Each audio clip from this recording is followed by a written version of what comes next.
Hermano Héctor, no sé si todavía han avisado. Sí, ya está avisado. Hermano Héctor, no sé si confirmó.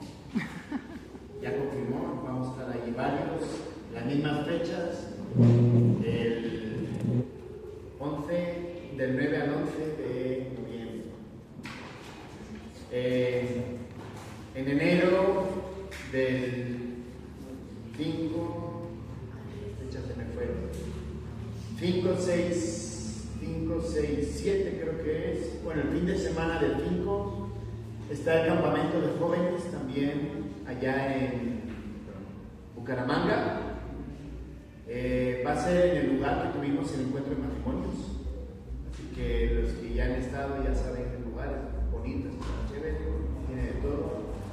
Entonces tiene un costo de 130,000, pero creo que para los que viajan de un poquito más lejos tienen un descuento.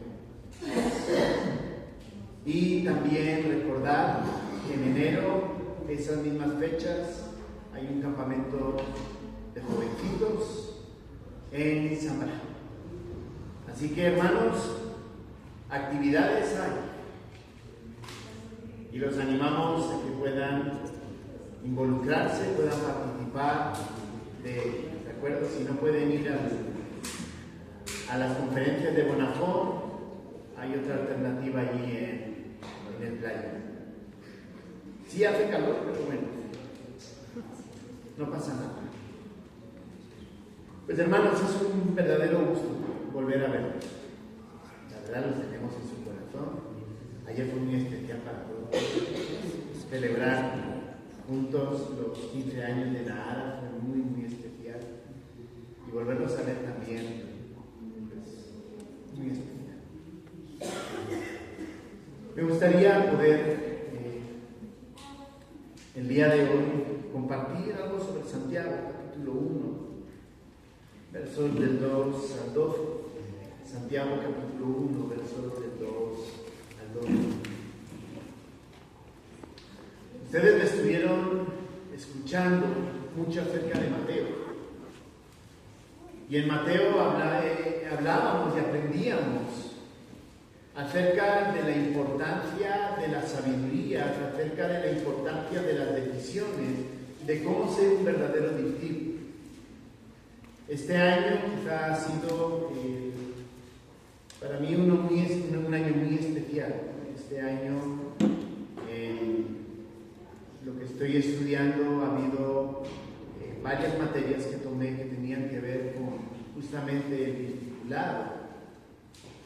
Y para mí personalmente ha sido un reto, porque el discipulado no es solamente hacer un cuaderno, que es importante porque nos ayuda a tener pues, una secuencia, pero no es solamente, bueno, ya acabé el cuadernito, se terminó y aquí no hay nada más que hacer.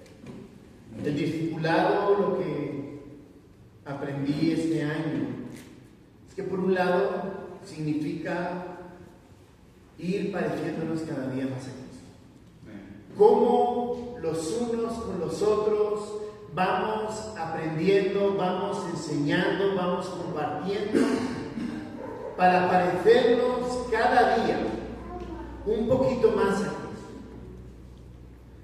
Para ser ese verdadero discípulo que el Sermón del Monte nos enseña. Eso en primer lugar. En segundo lugar, hablando del discipulado, es que es un llamado para todos. Es decir, no es que yo tengo que esperar a que me discipulen. Obviamente, cuando uno está empezando, pues va a recibir más de lo que puede dar.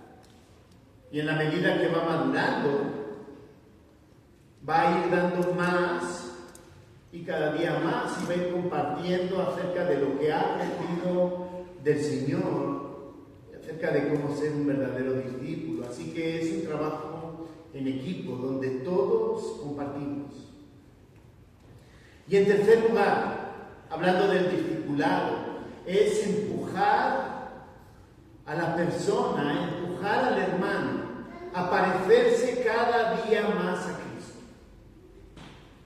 Por eso decía, discipulado no es solamente un cuaderno, que lo rellené, lo guardo en mi estante, lo guardo en mi librero, se quedó allá, bueno, ya tengo el diploma, ¿no? Los que hemos hecho algo de Maús, ahí cuando terminas el cuadernito de Maús, te devuelven tu examen con tu diploma, si aprobaste, claro.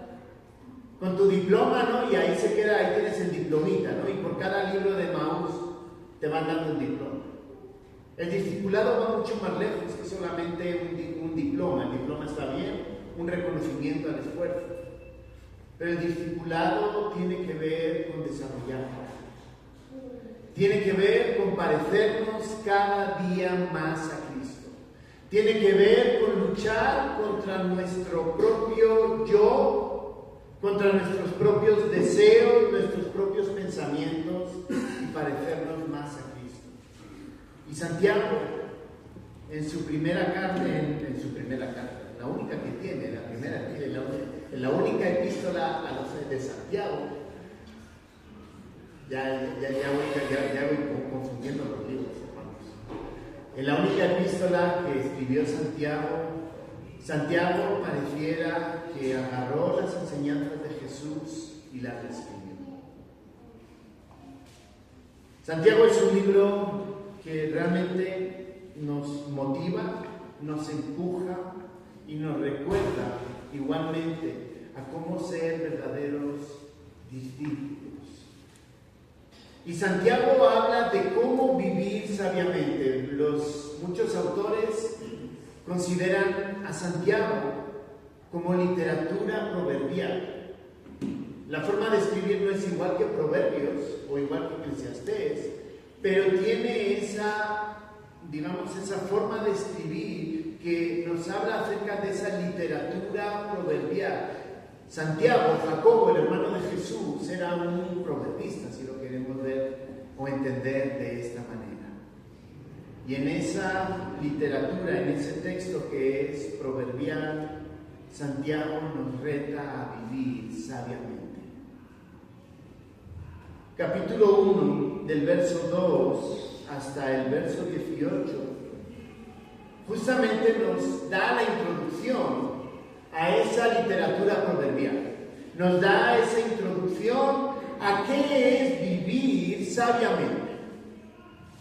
Por eso digo, tiene mucho parecido, y tengo una tabla ahí que compara Mateo del 5 al 7 con Santiago, y uno va viendo y pareciera que le plagió a Jesús con su sermón del monte, pero es un recordatorio de cómo debemos de vivir sabiamente. Y esta primera sección asienta la base, deja la base de cómo vivir. Dice así Santiago capítulo 1, verso 2 hasta el 12. Hermanos míos, tened por sumo gozo cuando os halléis en diversas pruebas, sabiendo que la prueba de vuestra fe produce paciencia, mas tenga la paciencia su obra completa, para que seáis perfectos y cabales, sin que os falte cosa alguna. Y si alguno de vosotros tiene falta de sabiduría, pídala a Dios, el cual da a todos abundantemente y sin reproche, y le será dada. Pero pida con fe, no dudando nada, porque el que duda es semejante a la onda del mar, que es arrastrada por el viento y echada de una parte a otra. Y no piense, pues, quien tal haga, que recibirá cosa alguna del Señor. El hombre de doble ánimo es inconstante en todos sus caminos. El hermano que es de humilde condición, gloríese en su exaltación, pero el que es rico en su humillación, porque él pasará como la flor de la hierba. Porque cuando sale el sol con calor abrasador, la hierba se seca, su flor se cae y perece su hermosa apariencia. Así también se marchitará el rico en todas sus empresas. Bienaventurado el varón que soporta la tentación, porque cuando haya resistido la prueba, recibirá la corona de vida que Dios ha prometido a los que le aman. ¿Se han dado cuenta de varias palabras que se repiten ahí? Prueba, se repite en el verso 2, se repite en el verso 3, se repite en el verso 12, Por cierto, la palabra tentación en el original es exactamente la misma palabra que prueba, así que también en el verso 12 se repite 2 veces, bienaventurado el varón que soporta la prueba o la tentación, como queramos, la palabra que queramos poner. Santiago nos está hablando, nos está empujando a cómo debemos de vivir sabiamente. Santiago está planteando el fundamento, porque luego a partir de ahí, el resto del libro, a partir del verso 19 hasta el 5, 20, va a ir hablando de cómo vivir sabiamente en distintas áreas.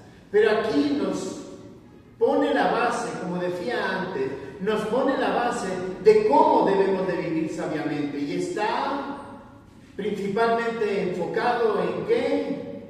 En superar esa prueba. Comienza diciendo, verso 2, tened por sumo gozo cuando os halléis en diversas pruebas, cuando os halléis en diversas circunstancias. Las pruebas no es pecado, la prueba no es sinónimo de pecado, la prueba no es sinónimo como tal de tentación. La prueba son las circunstancias en la vida que nos llevan a tener que tomar una decisión. ¿Saben cuándo se convierte en tentación la prueba? Cuando decidimos tomar el mal camino. Porque ante una prueba podemos tomar, como vamos a ver ahora, 2 posturas. O agradar a Dios o desagradar a Dios. Ante las decisiones que tengo que tomar, puedo decidir agradar a Dios, viviendo según sus principios, o desagradar a Dios, y eso lo llamamos pecado. Y Santiago comienza planteándonos esa vida sabia como una decisión de cada uno de nosotros. ¿Qué es lo que hay en nuestro corazón que nos apunta a tomar una decisión en nuestra vida? ¿Cómo vamos a responder ante las pruebas? Y hermanos, pruebas no debemos de considerar solamente pues lo que siempre nos viene a la mente, ¿no? Y aquí he intentado insistir en esa parte para que entendamos que prueba significa también cómo respondo a un hermano. ¿Puedo responderle de una manera fea que no agrada a Dios? ¿O puedo responderle de una manera bonita que sea agradable a Dios? Y eso significa que no tengo que decir la verdad. No. Miren a Jesús, el ejemplo de él, ¿no? Trataba con amor a los fariseos, pero les decía las cosas como tenía que decírselas. En ningún momento les habló de más, en ningún momento los menospreció, en ningún momento los rechazó, pero sí confrontó a los fariseos, a los saduceos, a toda esa gente, sí los confrontó en lo que ellos estaban haciendo. Pues de la misma manera, cuando hablamos con los hermanos, cuando estamos con los hermanos, también podemos encontrarnos en esas pruebas, en cómo respondo yo al hermano. En el trabajo, cómo respondo yo ante las circunstancias, pues pensando aquí en el colegio, ¿no? Un año en el colegio fue una experiencia realmente gratificante, fue algo bonito.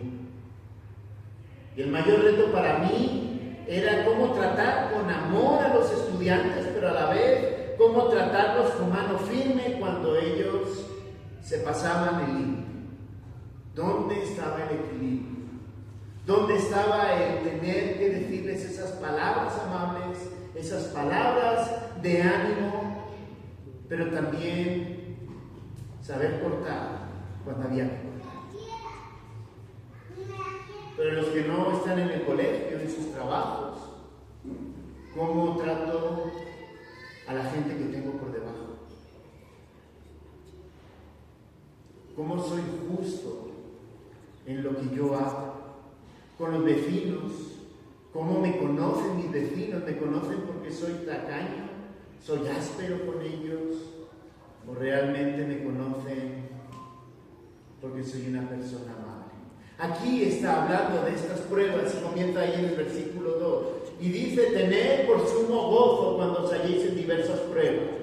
El gozo no, aunque hay algunas versiones que lo traducen como alegría, personalmente no me gusta la palabra alegría, me gusta la palabra gozo. Porque puedo estar triste, puedo estar afligido, puedes tener dolor dentro de mí, pero tener gozo en medio de la aflicción. Y puedo tener gozo en medio de la alegría. Y ese es el punto que está hablando aquí Santiago. En medio de esas circunstancias que nos obligan a tomar decisiones, y puede ser que esa decisión no sea de mi agrado, Él dice, tengan gozo cuando se encuentren en esas circunstancias en las que debemos de tomar decisiones. Y ahora vamos a ver cómo el Señor nos plantea, nos propone tomar esas decisiones. Dice, verso 3, sabiendo que la prueba de vuestra paciencia, de vuestra fe, produce paciencia, mas tenga la paciencia su obra completa, para que seáis perfectos y cabales, sin que os falte cosa alguna. Nos podemos encontrar en circunstancias difíciles, nos podemos encontrar en circunstancias donde tengo que tomar una decisión. Y quizá la decisión, a veces quiero tomar la decisión que es equivocada, ¿no? Pero cuando tomamos la decisión correcta, cuando decidimos caminar tomando la decisión que el Señor nos manda, viviendo sabiamente, cuando decidimos tomar esa decisión que nos lleva a vivir sabiamente, dice que esa prueba, la decisión que tomamos, esa prueba de vuestra fe, esa prueba que demuestra dónde está nuestro corazón, produce paciencia. Esa palabra paciencia no es simplemente me quedo sentado en la silla, tirados, viendo televisión, esperando a ver qué pasa. Cuando estoy teniendo que tomar esa decisión y hemos dicho, esa prueba de vuestra fe, las pruebas, las decisiones nos obligan o nos hacen probar dónde está nuestro corazón. ¿Está con el Señor o está lejos del Señor? Dice, cuando tomamos la decisión correcta, dice, produce paciencia. Y la paciencia aquí es lo que se llama una paciencia activa. En Santiago capítulo 5, hablando de esa misma paciencia, en griego hay dos palabras para paciencia. En Santiago es la misma la que utiliza capítulo 1 y capítulo 5. En capítulo 5 pone dos ejemplos. El primero de ellos pone un agricultor, ¿no? ¿Cuánto cuesta ver crecer? Voy a poner algo del eje cafetero, una mata de café y produzca café. Estuvimos en Insambra en una escuelita de vacaciones hace 2 semanas. Estábamos con el hermano José Luis. Entonces nos enseñó con todo orgullo su plantación, todo lo que tiene, el plátano, el banano, el guineo, el café. Y el café, pues el café por trabajo en México. Aprendí un poquito de lo del café y entonces pues, me interesé más por el café que por los bananos. Por los bananos me interesé más en comerlos. Pero por el café quería saber pues cómo lo hacía, cómo limpiaba, cómo despulpaba, cómo se lo fermentaba, secaba, etc., ¿no? Y entonces le preguntaba acerca de las matas, de dónde venían, las habían traído, las había comprado, eran matas propias, etc. Entonces él me dijo que había comprado unas matas y le preguntaba, ¿en cuánto tiempo tarda en producir una mata? Me dice, una mata está preparada en un año y empieza a dar ya fruto para recolectar al segundo año.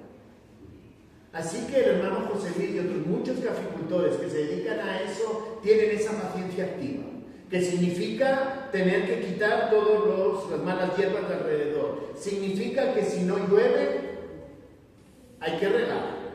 De alguna manera hay que suministrar el agua para que eso pueda seguir floreciendo. Hay que echarle abono para que eso crezca. Y esa es la paciencia que está hablando. Y luego también el otro ejemplo fuera del agricultor es Job.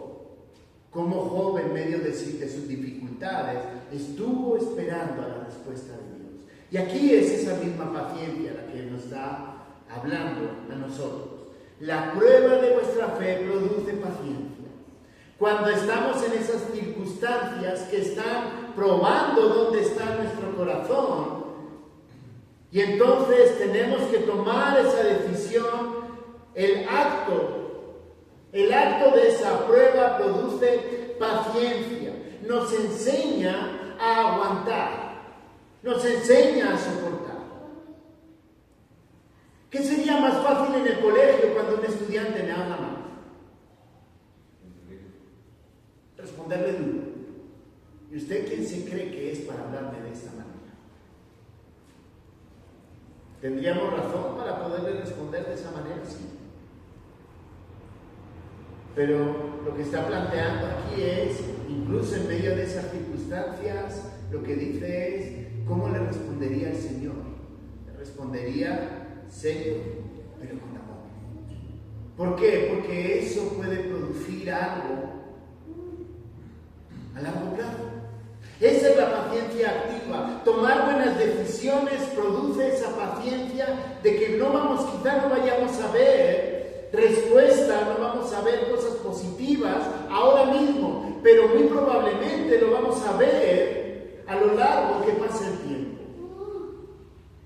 Así que cuando estaba hablando aquí Santiago acerca de esa prueba, estar gozosos, estar contentos, estar en esa expectativa de lo que el Señor nos está haciendo pasar, es porque quizá ahora mismo, en este mismo momento, ante esa prueba, haya dolor. Uno quiera llorar, uno quiera responder de la manera que más fácil le permita salir. Pero aquí dice que cuando buscamos al Señor, esperamos en el Señor, esa prueba de nuestra fe nos lleva a desarrollar esa paciencia. El tiempo va a dar va a hacer crecer ese fruto si nosotros respondemos de la manera correcta.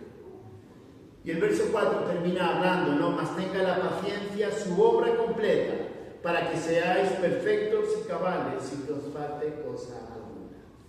Ese perfectos, ese cabal no es que no cometamos ningún pecado. Habla de integridad. Es decir, la prueba, por estar gozosos en la prueba nos ayuda a perseverar, nos enseña a mirar a futuro. ¿Para qué? Para que mirando a futuro, eso produzca en nosotros personas íntegras, personas sabias que viven sabiamente con el Señor. Santiago es claro al principio y nos exhorta, nos anima a que en medio de nuestras pruebas, sean cuales sean, ninguno de nosotros conoce todas las pruebas que pasan los demás. Sí podemos conocer quizá algo, pero cada uno, yo sé que estamos luchando con distintas cosas. Confiar en el Señor, vivir sabiamente como el Señor nos lo pide, produce esa paciencia que nos lleva a vivir vidas íntegras. Oiga, pero yo ya me equivoqué mucho. Oiga, yo ya agarré camino torcido. Oiga, yo ya no sé, el Señor, a saber si el Señor quiere perdonarme todo lo que yo ya me he equivocado. El Señor quiere verdaderos discípulos y no importa el pasado. No importa las decisiones equivocadas que hayas tomado. Si tú eres creyente y tomaste malas decisiones, Dios es fiel, Dios es justo para perdonar nuestros pecados. Amén. Pero si tú no eres creyente, no eres cristiano, porque no has reconocido la obra de Cristo en la cruz, justamente la obra de Cristo en la cruz es lo que nos permite ser perdonados en todo lo que te hayas podido equivocar, en todo lo que hayas pecado contra Dios, y a partir de ahí poder comenzar a vivir vidas sanas. Dios te perdona. Santiago no está hablando aquí, no es el perfecto y cabal, solamente son aquellos que no se han equivocado nunca, que han hecho todo bien. Oiga, yo no debería de estar aquí, yo debería de irme de aquí ahora mismo. Porque yo me sigo equivocando. Yo sigo pecando contra Dios. Y es justamente la misericordia de Dios. Esta semana leyendo, estoy estudiando el libro de los Salmos y me tocaba leer Salmos 21 al 41. El Salmo 36 me impactó, como lo compartí esta mañana. Cuando hablaba acerca de la misericordia de Dios. Dios es misericordioso a pesar de habernos equivocado. Dios tiene paciencia con nosotros a pesar de habernos equivocado. Porque no busca hombres perfectos. Él sabe que no lo somos. Pero Él busca hombres íntegros, hombres entregados a Él, hombres que en medio de la prueba puedan vivir sabiamente, tal y como la palabra de Dios nos lo dice. Vivir sabiamente. Miren cómo sigue el verso 5. El verso 5 es un versículo que, la verdad, para mí personalmente lo terminaría ahí. Lo dejaría ahí el texto. Y si alguno de vosotros tiene falta de sabiduría, pídala a Dios, el cual da a todos abundantemente y sin reproche, y Él le será dado. Y le será dado. Miren qué gran promesa para todos nosotros. Esas promesas son las que deberían estar en esas tarjetitas de promesa, como estas. Te falta sabiduría, no sabes cómo responder ante las pruebas, no sabes cómo responder ante las dificultades. Hemos dicho en primer lugar, acércate al Señor. Si no eres creyente, acércate al Señor a través de la cruz. Pero en segundo lugar, si dices, Señor, yo no tengo fuerzas para vivir sabiamente. Y vivir sabiamente es vivir de acuerdo a lo que Dios establece que es bueno. Y lo que establece que es bueno está aquí en la palabra. Eso es vivir sabiamente. Sabiamente es responder de una manera digna y fiel a su palabra. Dice, ¿no tienes todavía toda la sabiduría necesaria? El Señor dice, bueno, pues te quedaste así, como dirían en francés, tan picutón. Peor para ti. Esa expresión se me quedó cuando estaba estudiando, te lo decían todos. Peor para ti. Esa expresión en francés me mataba. Pero esa no es la expresión que el Señor tiene para nosotros, peor para ti. El Señor dice, te falta sabiduría, busca al Señor, pídele al Señor, y Él te la dará. Dice, te la dará no solo un poquito para superar, un poquito para tomar la decisión, te la dará abundantemente. Y abundantemente en griego es abundantemente, eso es mucho. ¿Saben cuál es el problema? Es que nosotros no acudimos al Señor muchas veces en medio de nuestras dificultades. Acudimos al Señor cuando ya lo terminamos de estropear. No, es que en este problema déjame. No, yo creo que si pido un préstamo al banco, ahí saldremos adelante, luego vemos lo que hacemos. Oye, no, hagamos esto, hagamos aquello, hagamos lo otro. Y entonces las cosas empiezan a ir así. No, yo tengo un problema con una adicción, con lo que sea. Yo sé que puedo parar, yo sé que puedo hacer. ¿Y qué es lo que nos suele pasar en medio de los problemas, en medio de las dificultades, cuando acudimos primero a nuestra inteligencia, nuestra capacidad increíble de tomar decisiones, la sabiduría humana, como vamos a ver ahora? Las cosas se ponen peor. Y ya cuando lo terminamos de estropear, cuando ya no hay más salidas, cuando ya no sabemos qué hacer, cuando nos hemos ahogado en la miseria, entonces miramos para arriba y decimos, Señor, yo ya no sé qué hacer. Ahora sí necesito tu ayuda. ¿Saben qué dice Santiago? Santiago dice, háganlo al revés. Tienen luchas en su matrimonio, qué bueno. Eso quiere quiere decir que convives con tu esposa. Eso quiere decir que interactúas con tu esposa. Eso es un gran primer paso. Pero tienes problemas, tienes dificultades, no la entiendes. Varones, no las tienes, muy difícil entenderlas, pero Dios nos llama a amarlas, a pesar de que no las entendamos. Tienes dificultades. Pide a Dios sabiduría que te ayude a amar y a entender en la medida que te permita a tu dulce y amada esposa. Amadas esposas, a veces no entienden a sus esposos, les entienden. Pero entonces pidan a Dios sabiduría para poder sujetarse en esos momentos que uno quiere saltar. Y aprender a entenderlos y amarlos como son. Que tienes unos hijos que a veces te gustaría ahogarlos en la piscina porque ya no sabes qué hacer con ellos. ¿Qué dice el Señor? No pelees tú solo. Pide a Dios sabiduría para amar a tus hijos, tratarlos y encaminarlos correctamente por el camino del Señor.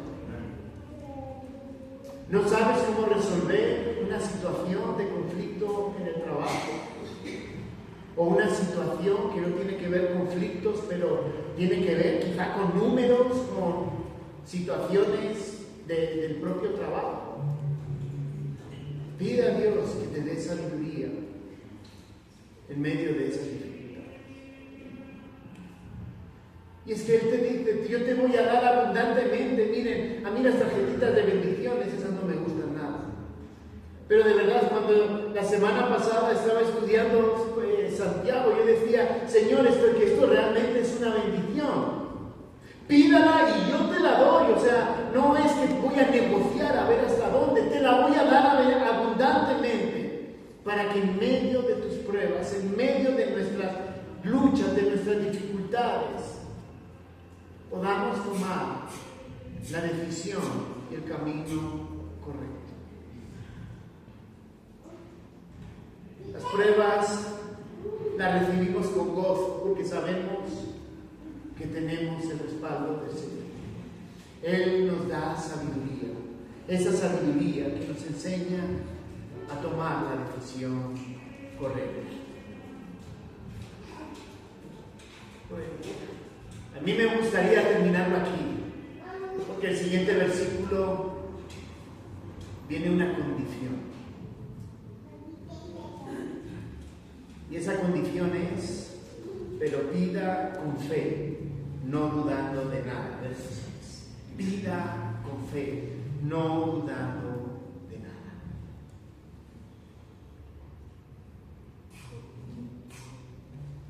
¿Saben por qué lo recibimos muchas veces?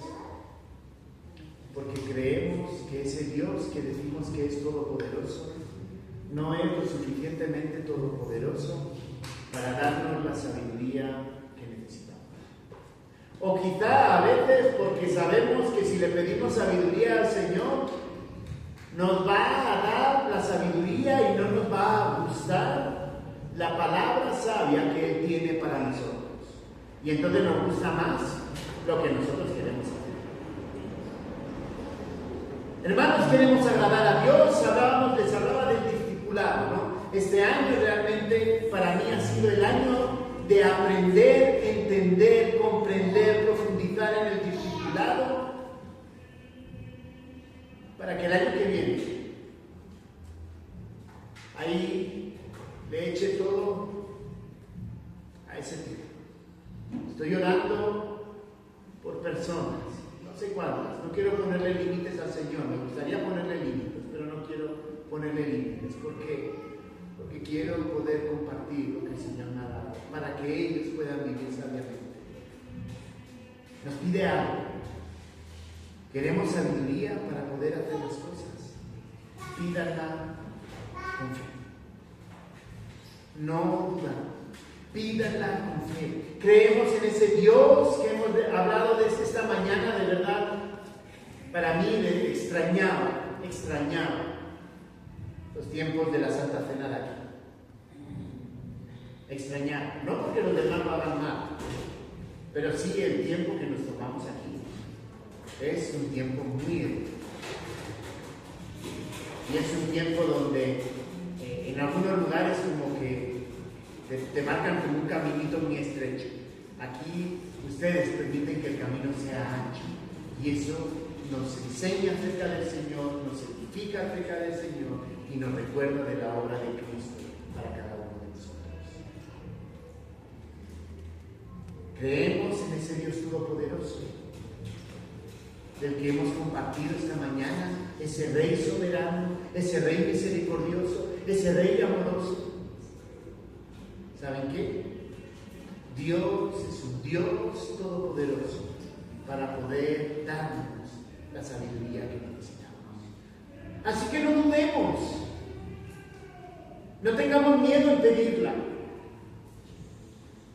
Que a veces no nos va a gustar la sabiduría, el entendimiento ante esas circunstancias, quizá no sea la respuesta que queríamos porque nosotros queríamos nuestra respuesta, es cierto. Pero sí les digo algo. Lo que el Señor tiene para cada uno de nosotros, esa respuesta sabia, les aseguro que nos evita muchos problemas. Les aseguro que es la mejor respuesta que cada uno podemos recibir, aunque nuestro orgullo y nuestros deseos nos quieran empujar hacia otro camino. Así que desechemos, deshagámonos de esa carga y pidamos, como dice aquí, a Dios con fe, esa sabiduría, no dudando nada. Al que duda, que dice, es como una onda en el mar, que es arrastrada en el viento, que es arrastrada por el viento y echada de una parte a otra. No piense, pues quien tal, es decir, quien pida dudando del Señor que puede dar, pues obviamente va a recibir algo, ¿no? Esa es la única condición que nos pide. La única condición que nos pide el Señor es que cuando vayamos a orar y oremos con la convicción de que el Señor nos la va a dar. Pero eso significa orar con la convicción de que yo deseo vivir santamente, vivir sabiamente para el Señor.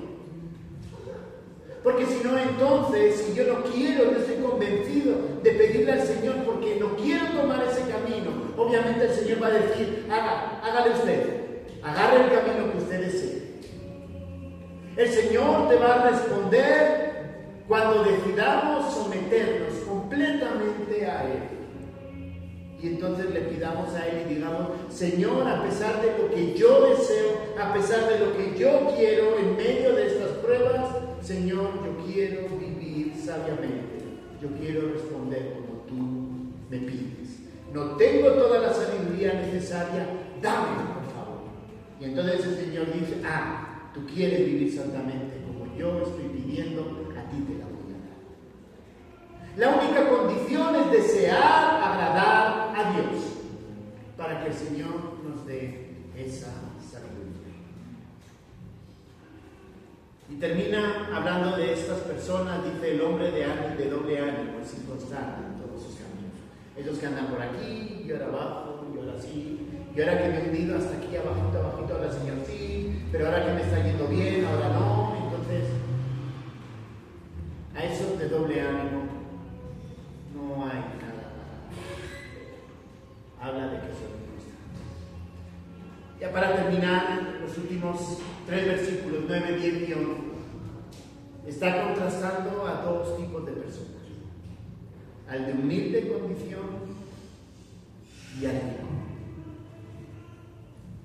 Él lo pone como ejemplo, ¿de acuerdo? No es que solo tenga que ser el pobre y el rico, sino está poniendo 2 ejemplos que contrastan para ver cómo responde ante el Señor. Dice el hermano que es de humilde condición, gloríese en su exaltación. Recordemos que estamos hablando de pruebas. La exaltación por haber superado, por haber sacado un 100 en medio de esas dificultades. Dice al humilde, gloríese. ¿Por qué el humilde? Porque el humilde comprende que tiene necesidad de Dios y que sin Dios no puede hacer nada. Y luego tiene al rico, y al rico dice sonríese es sarcástico, ¿no? En su humillación, porque él pasará como la flor de la hierba, que cuando sale el sol, el calor abrasante, la hierba se seca. Es decir, aparentemente al rico le va bien, el rico decide que no necesita de Dios en medio de sus pruebas. Pero cuando venga la dificultad, ¿qué va a pasar? Cae. Porque él piensa que con el control que él tiene de su vida es suficiente. Pregúntense cuántos ricos no son desgraciados. Y no se lo va a decir uno o dos. En esa aparente vida de lujos, de tener carros que muchos nos encantaría tenerlos, tener casas que a muchos de nosotros nos encantaría tenerlos, tener esas casas.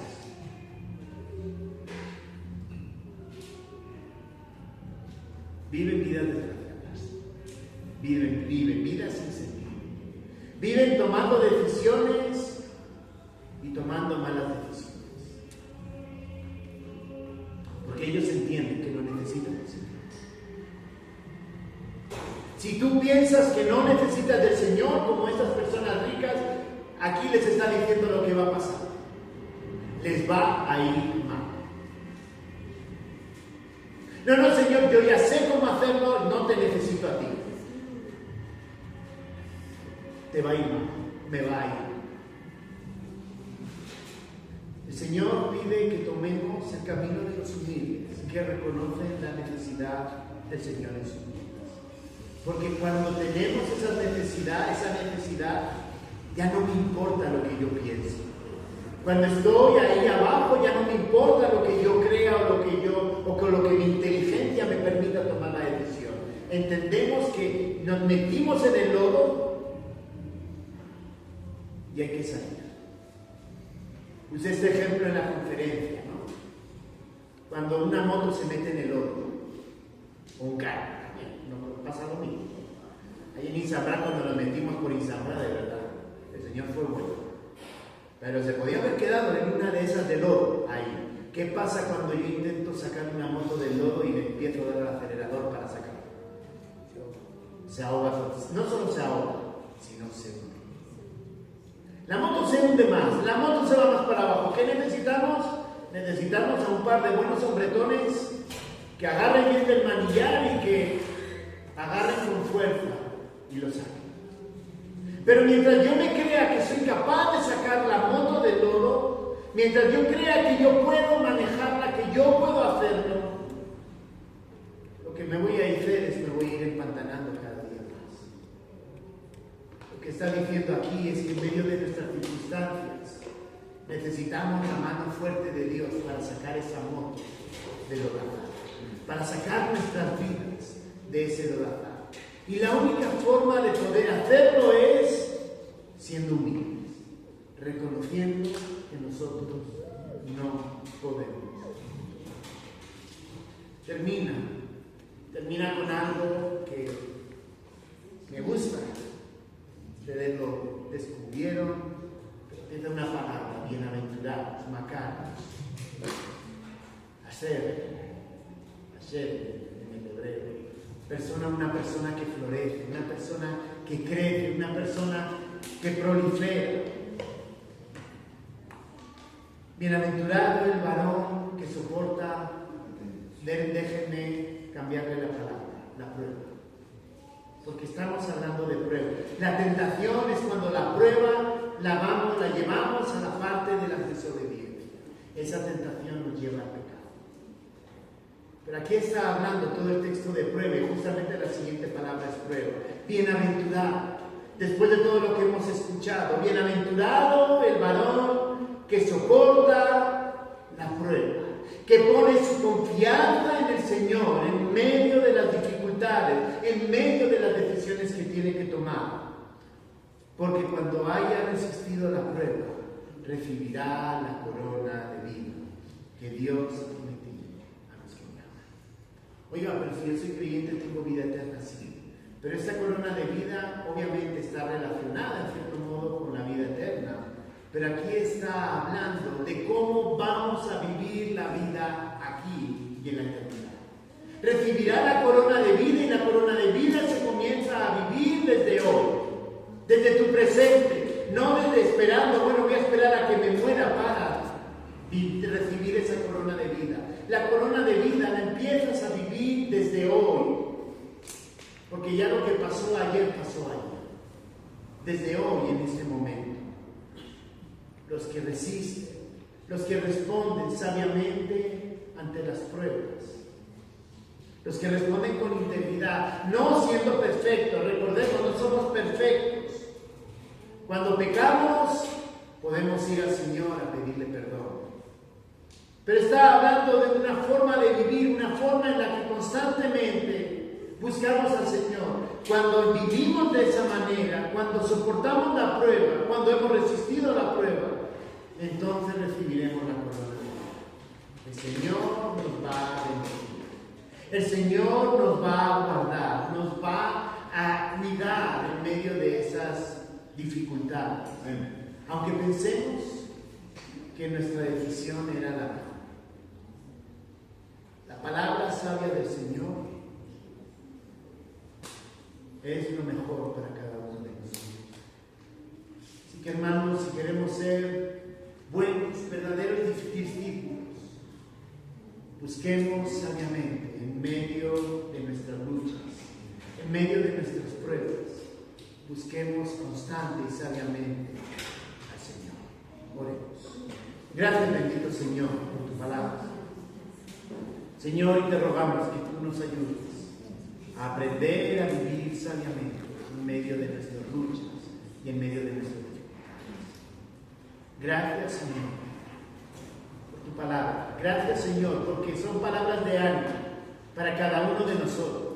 Saber que podemos confiar en ti, saber que podemos volcarnos completamente en ti, en medio de nuestras luchas. Y, Señor, si hay alguien que todavía no es hijo tuyo, que no es creyente, Señor, la primera decisión, el primer paso de confianza es creer en la obra de Cristo en la cruz. Solo tú puedes darle el entendimiento y puedes, Señor, darle el entendimiento que solo tú puedes ayudarle a salir de sus dificultades. Quizá de vicios, quizá de malas decisiones de una tras otra. Solo tú, confiando en ti, creyendo en tu obra, puedes dar salida en medio de ese lodo, en medio de ese pecado. Lo pedimos, Señor, en el nombre de Cristo.